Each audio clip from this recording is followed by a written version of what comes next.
7월의 셋째 날 우리 수요일 새벽기도에 오신 여러분들 주님의 이름으로 환영하고 축복합니다. 우리 어제 새벽기도 통해서 들으셨습니다만 내일 오전 10시 30분에 하이랜드 퓨너럴 홈 스카버로 채플에서 고 황길려 권사님의 장례 예배가 있습니다. 여러분 기억해 주시고 많이 참여해 주시고 또 유가족분들 위로해 주시면 감사하겠습니다. 또한 오늘은 수요 예배가 있는 날입니다. 오후 3시까지 본당에서 우리 수요 예배 함께 참여해 주시면 감사하겠습니다. 오늘 기도하면서 오늘 새벽 기도 시작하겠습니다. 하나님 아버지 감사합니다. 오늘도 우리가 주님 앞에서 하루를 시작하게 하시고 특별히 골로새서의 말씀을 통해서 하나님을 아는 지식, 예수 그리스도를 아는 지식을 깨달아 알 수 있도록 인도하여 주시니 감사합니다. 하나님 그 지식이 그냥 우리의 머릿속에서만 있는 현학적인 지식이 되는 것이 아니라 우리의 삶 속에서 우리를 바꾸어 나가는 하나님의 뜻을 온전히 알아가게 되는 그런 지식이 되기를 소망합니다. 더 나아가서 주님과 인격적인 교제를 가지면서 매일매일의 삶을 주님과 대화를 나누는 가운데에 함께 주님과 동행하며 살아갈 수 있는 저희들이 되기를 소망합니다. 오늘 하루의 삶도 주님 앞에 의탁하오니 주님께서 능력으로 임해 주시고 우리의 삶 가운데에 하나님을 찬양하는 찬양이 끊임없이 이어지게 하여 주시고 감사가 넘쳐나게 하시고 주님께서 우리에게 베풀어 주시는 복과 은혜를 오늘도 누리며 나아갈 수 있도록 주님 인도하여 주시옵소서. 우리의 기도 제목에 응답하여 주시는 주님께 감사드리며 예수님의 이름으로 기도드립니다. 아멘. 오늘 우리에게 주시는 하나님의 말씀은 신약성경 골로새서 1장 15절부터 23절까지의 말씀입니다. 골로새서 1장 15절부터 23절까지의 말씀 제가 봉독해 드리겠습니다. 그는 보이지 아니하는 하나님의 형상이시요 모든 피조물보다 먼저 나신 이시니 만물이 그에게서 창조되되 하늘과 땅에서 보이는 것들과 보이지 않는 것들과 혹은 왕권들이나 주권들이나 통치자들이나 권세들이나 만물이 다 그로 말미암고 그를 위하여 창조되었고 또한 그가 만물보다 먼저 계시고 만물이 그 안에 함께 섰느니라. 그는 몸인 교회의 머리시라. 그가 근본이시요 죽은 자들 가운데서 먼저 나신 이시니 이는 친히 만물의 으뜸이 되려 하심이요 아버지께서는 모든 충만으로 예수 안에 거하게 하시고 그의 십자가의 피로 화평을 이루사 만물 곧 땅에 있는 것들이나 하늘에 있는 것들이 그로 말미암아 자기와 화목하게 되기를 기뻐하심이라.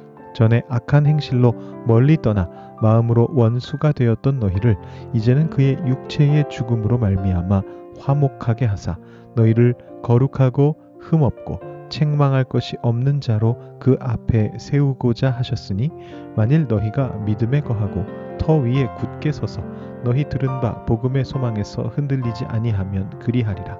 이 복음은 천하 만민에게 전파된 바요 나 바울은 이 복음의 일꾼이 되었노라. 아멘. 여러분은 어떤 찬양을 즐겨 부르십니까? 여러분 특별히 좋아하는 찬양이 있으신가요? 찬송가 중에도 참 좋은 찬양이 많고요. 80년대 이후로는 흔히 어르신들께서 복음성가라고 부르시는 그 CCM 월십 찬양들이 많이 나오면서 오늘날 우리가 예배 때 부르는 여러 찬양들이 생겨나게 되었습니다. 사실 기존의 찬송가도 오랜 옛날부터 전해오는 몇 곡들을 제외하면 대부분은 19세기, 20세기에 미국 부흥회에서 불려지던 그 당시에 복음성가들이 정착해서 이제 찬송가에 수록이 된 것이긴 합니다. 그리고 가장 최근에 나온 찬송가에는 CCM 찬양들 중에서 몇 곡이 또 찬송가 안에 수록되기도 했습니다. 우리 지지난 수요일에 함께 불렀던 주님의 시간에라든가 또 작년 일부 예배 임례송으로 우리가 불렀었던 예수 우리 왕이여라든가 또는 저희가 종종 함께 찬양하는 여기에 모인 우리 같은 찬양들이 그렇게 찬송가에 새로 수록된 CCM 복음성가 찬양들 중에 하나죠. 내일 있을 고 황길려 권사님 장례식에서도 우리가 권사님께서 생전에 좋아하셨던 찬송을 3곡 부르게 되는데요. 지난주 새벽 기도회 때 소개해드렸던 하나님의 나팔 소리 그리고 오 놀라운 구세주 이 두 곡은 기존 찬송이고요. 여기에 모인 우리 이 찬송은 이제 CCM 찬양인데 최근에 찬송가에 실린 곡입니다. 103세이신 권사님께서 이렇게 원래 찬송가에 없었던 곡까지 즐겨 부르셨다는 것이 참 대단하다라는 그런 생각도 해보게 됩니다. 찬양에 대한 이야기로 오늘 말씀 시작하는 이유는요. 오늘 본문에 등장하는 구절들이 아마도 초대교회 때의 찬송이었던 것으로 추측이 되기 때문입니다. 골로새서에 나오는 참 아름다운 말씀이자 머리를 싸매게 하는 말씀이 등장합니다. 그는 보이지 아니하는 하나님의 형상이시오. 우리는 이 안에서 상당한 이제 신학적 깊이의 논의를 보게 되죠. 근데 우리가 여기에서 그런 신학 논의를 해나가는 게 얼마나 의미가 있는 일일까요? 우리는 어제 말씀을 통해서 하나님을 아는 지식과 하나님에 대한 지식이 다르다는 걸 들었습니다. 오늘 말씀을 통해서 예수 그리스도가 어떤 분이신가에 대한 어떤 기독론적인 논의를 현학적으로 해나가는 것, 뭐 나쁜 것은 아니라고 보겠습니다만 약간 방향이 빗나갔다라는 그런 생각도 듭니다. 왜냐하면 바울이 여기서 지금 기독론을 이야기하는 것은 그리스도가 어떤 분이신가를 이야기하는 것은 그 그리스도를 현학적으로 신학적으로 파악하려는 목적이 있어서가 아니기 때문입니다. 왜냐하면 이건 찬양이거든요. 초대교회의 찬양입니다. 여러분 우리가 찬양을 부를 때 신학적인 무슨 깊은 논의를 하려고 찬양을 부르는 경우는 없습니다. 예시를 하나 들어드릴게요. 우리 옛 찬송가에서 여러분 잘 아시는 찬송인데 내 죄사함 받고서 예수를 안 뒤 이 찬양이 있습니다. 내 죄사함 받고서 예수를 한 뒤 이 찬양인데요. 이 찬송가 시작 부분이 새 찬송가에서 바뀌었습니다. 여러분 부르시면서 느끼신 적도 있을 것 같은데 내가 예수 믿고서 죄사함 받아라고 바뀌었습니다. 바뀐 이유는 이제 원래 가사가 조금 신학적으로 문제가 있다라고 판단을 한 것 같아요. 죄사함을 먼저 받고 나서 예수를 알게 되는 게 아니고 예수를 알았으니까 죄사함을 받는 거다. 거기에다가 이 안다라는 모호한 개념보다 좀 더 확실하게 죄사함과 연결되는 믿는다라는 개념을 넣어야겠다. 아마 이렇게 판단을 하신 것 같습니다. 그래서 이 찬송가를 편찬하실 때 뭐 신학자들, 국어학자들, 음악가들 이렇게 많이 참여해가지고 같이 찬송가를 바꾸셨는데 아마 신학자분들께서 강하게 주장하셨겠죠. 그래서 이 부분 가사가 바뀌게 됐습니다. 내가 예수 믿고서 죄사함 받아 이렇게 바뀌었는데요. 근데 사실 음악에는 그 시적 허용이라는 게 있거든요. 뭐 문법적으로 좀 틀리거나 뭔가 좀 잘못된 부분이 있을지라도 이게 지금 음악적으로 노래를 위해서 우리가 이렇게 만들었을 때 이건 허용해 주자라는 그런 부분들이 있는데 저는 이 가사 같은 경우도 이걸 굳이 바꿔 써야 되나 그런 생각이 제 개인적으로는 있습니다. 내 죄 사함 받고서 예수를 안 뒤 이렇게 찬양 부른다고 해서 죄를 먼저 사함 받고 예수님은 나중에 알게 되는 거구나 이렇게 신학적 묵상하시는 분은 없을 거거든요. 이건 뭐 제 개인적인 아쉬움이었고 아무튼 바울이 여기서 찬양을 인용하는 목적도 신학적 논의가 핵심은 아니었다라는 것입니다. 그러니까 이게 뭐 자구 하나하나를 막 살피면서 보이지 아니하시는 하나님의 형상이라는 게 도대체 무엇이지 뭐 이거를 들어가는 게 바울이 원했던 바가 아닙니다.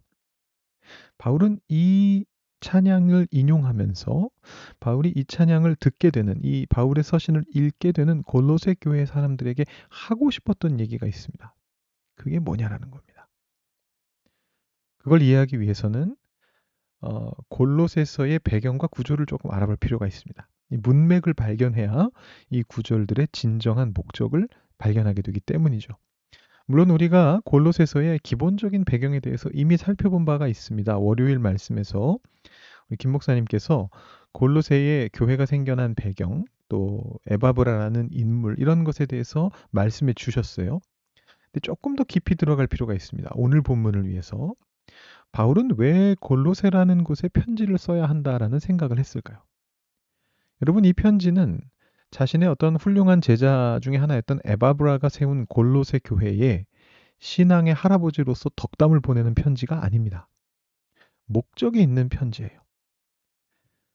골로새서의 내용들을 살펴보면서 추정할 수 있는 바는 골로새 교회가 더 정확하게 말하자면 전체는 아니고 골로새 교회 안에 있는 어떤 특정 세력들, 바울의 반대편에 있는 적대자들이 상당히 특이한 신앙을 가지고 있었다라는 것입니다. 그리고 그게 골로새 교회에 영향을 끼치고 있었습니다. 예를 들어 골로새 교회에서는 할례를 행하고 절기를 지키자라는 주장을 하는 사람들이 강한 그 의견을 내고 있었던 것 같은데, 이건 이제 일반적으로 다른 교회들에도 있었던 어떤 유대파 그리스도인들의 특징이었죠. 할례파, 유대파, 이 사람들 할례 받아야 된다 이런 얘기를 하고, 음식 규정 지켜야 되고, 절기를 지켜야 된다, 이제 이런 얘기를 했다는 거죠. 2장 11절, 2장 16절에 그런 내용들이 나오고 있습니다. 근데 이거는 이제 일반적으로 다 있었던 어떤 이단적인 생각들인데, 골로새 교회 안에는 다른 교회들에게서는 찾기 어려운 또 다른 신학 특징이 존재를 했습니다. 그게 뭐냐 하면 천사 숭배입니다. 18절, 2장 18절하고 2장 19절 상반절을 한번 보시면 이렇게 적혀 있습니다. 아무도 꾸며낸 겸손과 천사 숭배를 이유로 너희를 정죄하지 못하게 하라. 자, 이 현대를 살아가고 있는 우리에게는 천사 숭배가 도대체 왜 중요한지, 왜 바울이 그것과 싸워야 했는지 잘 이해가 되지 않습니다. 물론 신약 성경에 천사가 등장하고 있기 때문에 구약에도 잠깐 등장하죠. 우리 중에 천사를 부정하는 사람은 없습니다. 천사가 있죠. 있습니다. 그렇지만 그 천사에게 중요한 가치를 부여하는 사람들도 별로 없습니다. 현대 사회에서는. 혹시 여러분 중에 꿈에 가브리엘을 만나보신 분 계세요? 꿈에서 예수님을 만나본 사람은 있을 것 같은데, 가브리엘이나 미가엘을 만나본 사람은 제 생각엔 없을 것 같아요. 계실 수도 있지만 많지 않을 겁니다. 외경에만 나오는 라파엘 같은 천사를 만나보신 분은 아마 더욱더 없을 겁니다. 우리는 그냥 하나님을 따르는 천사들이 있나 보다, 그 정도 생각하고 맙니다. 그렇다면 골로새 교회의 일부 사람들은 왜 이 천사 숭배에 꽂혀 있었을까? 그리고 그것이 왜 바울의 복음 전파에 위협이 되었을까? 너무 자세한 얘기를 다 말씀드리자면 오늘 시간도 부족하고요. 제가 금요일, 토요일 날 설교 때 드릴 말씀도 없어지기 때문에 최대한 요약해서, 오늘 본문을 이해하기 위해서 최대한 요약해서 간단하게 말씀드리면, 아주 쉽게 말하면 이 사람들은 그리스도와 우리 사이에 추가적인 중재자가 필요하다고 믿었다라고 그렇게 보시면 됩니다. 여러분, 하나님께 나아가는 우리 그리스도인들은 예수를 믿는 믿음을 통해서 하나님께로 나아가게 됩니다. 아까 그 찬송가 가사도 그렇게 돼 있잖아요. 내가 예수 믿고서 죄사함을 받았다. 그래서 이제 나는 아무런 두려움이 없다, 이렇게 고백하게 되는데, 하나님이라는 우리에게는 어떻게 보면 두려운 존재 앞으로 우리가 나아가게 될 수 있는 까닭은 예수님을 믿는 믿음 때문입니다. 그러니까 예수 그리스도께서 우리와 하나님 사이를 중재하시는 중재자세요. 그런데 너무나 겸손한 나머지 간혹 내가 예수께도 나아가기 힘들다는 생각을 하는 사람들이 있습니다. 하나님만 두려운 것이 아니고 세상을 창조하시고 세상을 심판하시는, 죄가 있는 자는 감히 가까이 갈 수조차 없는 그런 하나님만 두려운 게 아니라 예수님도 두려운 거예요. 평범한 우리가 볼 때는 예수님이나 하나님이나 매한가지거든요. 하나님 앞에 죄인으로서 나아가기 힘들다면 예수님 앞에도 똑같이 나아가기 힘들 수 있습니다. 우리의 심리적인 마음이 그런 거예요. 왜냐하면 예수님도 하나님이시니까. 그래서 예수님과 우리 사이를 다시 중재해 줄 존재가 필요해지는 겁니다. 그것이 초대교회 때는 천사들이었고, 그 이후로는 성인 숭배의 형태로 현대까지 이어지는 겁니다. 성인 공경이라는 걸 하잖아요. 카톨릭이라든가 이런 곳에서 성인 공경을 얘기하는데, 이것이 사실은 예수님과 우리 사이를 추가적으로 중재해 줘야 될 필요성이 있다고 느끼는 사람들이, 그런 사람들을 세우는 겁니다.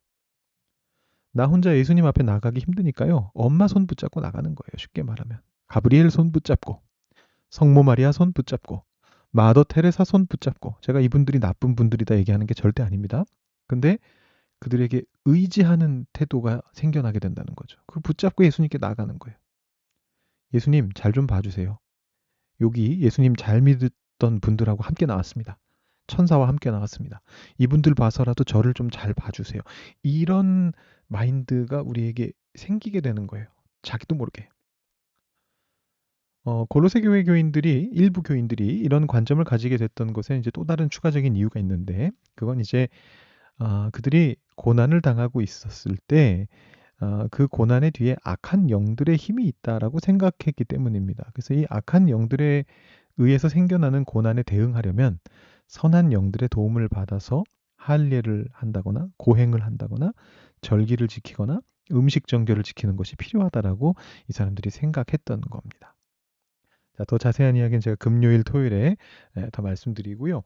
아무튼 이런 배경을 이해한 상태에서 오늘 말씀을 다시 본다면 오늘 말씀이 왜 이 자리에 적혀 있는지를 아주 간명하게 이해할 수 있게 됩니다. 바울은 유대적인 전통을 지키는 것을 통해서 악한 영들을 대적하고 예수 그리스도께로 나아갈 용기를 얻고 있었던 이 골로새 교회의 분위기 속에서 진짜가 뭔지를 알려줍니다. 예수님만이 유일한 중재자시라는 겁니다. 먼저 이렇게 선언하죠. 그리스도께서는 보이지 아니하는 하나님의 형상이시고 그러므로 하나님 그 자신이시다. 하지만 그리스도께서는 또한 만물의 으뜸이시기도 하다. 모든 피조물보다 먼저 나신 자라. 그래서 이 만물 안에는 모든 피조물 안에는 골로새 교인들이 존재한다라고 믿었던 선한 영들과 악한 영들도 포함됩니다. 천사들도 포함되고요. 온 세상을 주관하고 있다고 여겨지고 있었던 악한 하늘의 영들도 다 포함이 됩니다. 16절 말씀에 그런 내용들이 적혀 있어요. 보이지 않는 것들, 왕권들, 주권들, 통치자들, 권세들 이것이 바로 이 골로새 교회 교인들이 믿고 있었던 그 당시 사람들이 가지고 있었던 세계관 속에서 세상을 운행하는 선한 영과 악한 영에 대한 그 관점을 포함하고 있습니다. 더 나아가서 이분께서는 예수님은 어떤 분이시냐 하면 만물의 근본이시고 교회의 머리시죠. 그래서 우리가 그분의 직접적인 다스림 아래 있고 통제 아래 있고 또 19절 20절은 이런 것을 우리에게 이야기해 줍니다. 예수 그리스도의 이 직접적인 다스림 중에 가장 핵심이 되는 건 무엇이냐? 하나님과 우리 사이를 중재하시는 화평의 사역이다. 이걸 아주 힘있게 선포하고 있습니다. 그러면서 이어지는 21절 23절은 이제 그런 중재와 화평의 사역이 만물 안에서만 일어나는 것이 아니고 우리 각자 개개인에게도 완벽하게 적용된다라는 것을 그렇게 선언하고 있습니다. 바울이 골로새 교인들이 깨닫기를 바랬던 하나님을 아는 지식, 그게 바로 이 지식이었습니다. 예수 그리스도께서 우리의 진정한, 유일한, 개인적인, 친밀한, 완전한 중재자가 되신다는 사실입니다. 이제 바울이 바로 이 지식에서부터 출발해서 골로새 교회 교인들 중 일부가 잘못 가지고 있었던 그 신앙의 개념들을 교정해 나갈 것입니다. 우리도 골로새 교인들과 함께 바울을 통해서 이 우리들의 신앙을 교정해 나갈 수 있게 되기를 바랍니다. 오늘은 이 말씀을 다시 한번 묵상해 보시면서 그리스도께서 어떤 분이신지를 한 번 더 우리 마음속에 새기는 시간을 가지면 좋겠습니다. 이제까지와는 다르게 바울이 이 아름다운 초대교회의 찬양을 왜 여기에 인용하고 있는지 그 배경을 알게 된 상태로 다시 한번 묵상해 보시면서 그리스도께서 우리를 하나님과 화목하게 하시기 위해 어떤 일을 감당하셨는지 그 결과로 우리가 어떻게 담대하게 하나님 앞까지 나아갈 수 있게 되었는지 되새기면서 그리스도의 구원 사역에 감사하는 시간 가져보시면 좋을 것 같고요. 또 여러분 좋아하시는 찬양 한번 불러보시면서 그 은혜에 감격하시는 그런 시간 가져보시면 좋을 것 같습니다. 여러분 묵상하시고 찬양하시고 기도하시기 바랍니다.